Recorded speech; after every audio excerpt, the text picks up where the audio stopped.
Nama saya Meli Febriani, saya lahir di Kerawang tanggal 21 Februari 2008.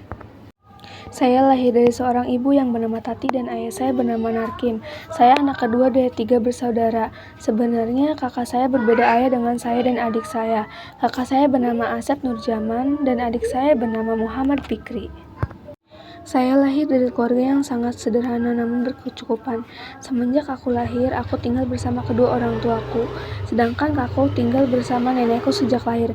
Karena itu sudah menjadi keputusan nenekku untuk mengurus kakakku sejak bayi. Tinggal di rumah bambu yang sederhana, ayahku bekerja sebagai buruh atau pertanian. Beliau sering membantu petani menanam padi di sawah dan ayah saya bekerja menjadi pemikul arak-arakan. Gaji yang lumayan sedikit untuk bertahan hidup. Tapi untungnya ibu saya bisa membagi-bagi uang untuk sekolah saya, adik saya, dan untuk berkecukupan rumah tangga, termasuk makan sehari-hari. Awal mula bersekolah, saya bersekolah di PAUD Nida Asuna. Saya memiliki banyak teman di sana. Hal yang membuat saya senang yaitu saya bisa menyelesaikan pendidikan 1 tahun di PAUD Nida Asuna. Pada kelulusan PAUD, saya mengikuti tarian daerah dan saya menari di atas panggung. Lulus sekolah PAUD, saya melanjutkan pendidikan saya di SDN Mekarmaya 1 yang ada di Desa Mekarmaya, Kecamatan Cilamaya Wetan, Kabupaten Kerawang. Salah satu SD populer pada saat itu hingga sekarang. Pada kelas 1 SD, aku sudah bisa membaca tanpa ejaan, tapi ada hal yang membuat aku down.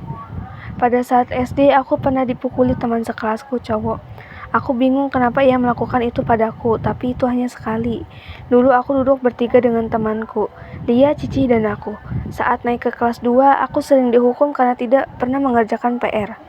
Pada saat itu juga, aku hanya tinggal berdua dengan ayahku, sedangkan ibuku pergi ke Jakarta bekerja sebagai pembantu, untuk membantu memenuhi kebutuhan hidup.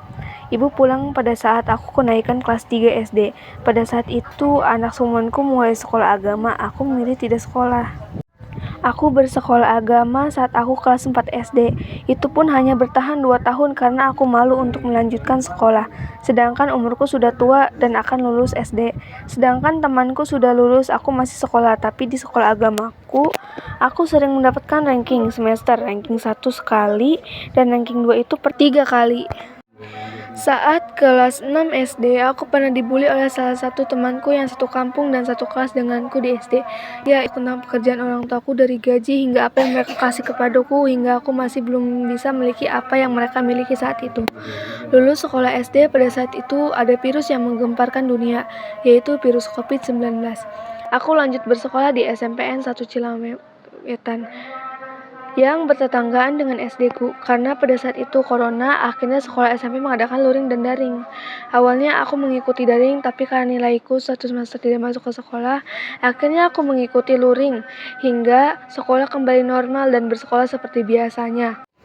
Oh ya, saat menaiki kelas 9 SMP, kelas yang tadinya saling melengkapi karena tidak ada kelompok circle, malahan terbentuk dengan sendirinya.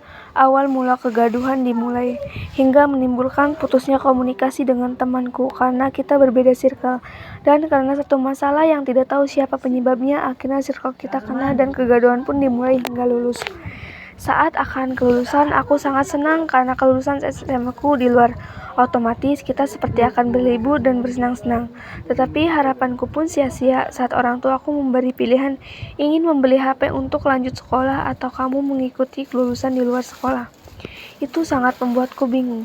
Aku ingin ikut kelulusan karena aku dari SD tidak pernah mengikuti studi tour karena alasan orang tuaku yang membuat aku ragu. Tapi di sisi lain aku membutuhkan HP untuk sekolah SMA. Saat itu juga aku lebih memilih membeli HP baru dan hanya melihat temanku yang kelulusan di Taman Mini Jakarta. Setelah itu ternyata ayahku tidak setuju aku melanjutkan sekolah dikarenakan ekonomi. Tapi ibu dan ayahku mengusahakan hingga aku bisa bersekolah di SMA aku yang sekarang. Akhirnya pada saat itu aku memilih sekolah di SMA N1 Cilamaya Wetan. Awalnya aku tidak diterima di SMA ini, hingga membuatku sedih dan bingung karena ini satu-satunya sekolah yang aku tuju. Tapi saat aku berjuang kembali Kedua, tahap zonasi. Akhirnya aku keterima di SMA N1 Cilamaya. Itu sangat membuatku bersyukur karena aku masuk di sekolah yang lumayan bagus. Awal memasuki kelas 10 setelah MPLS berlangsung minggu lalu, aku sangat senang karena memiliki teman-teman kelas yang baik dan ramah. Selama 3 tahun sekolah, banyak sekali kenangan bersama mereka. Dari foto-foto saat event atau saat melakukan sesuatu di kelas, mengobrol apapun saat jam kosong berlangsung, dan banyak lagi. Di SMA, aku mengikuti Eskul Science Club. Saat ini, aku fokus belajar untuk ujian menuju kelulusan SMA.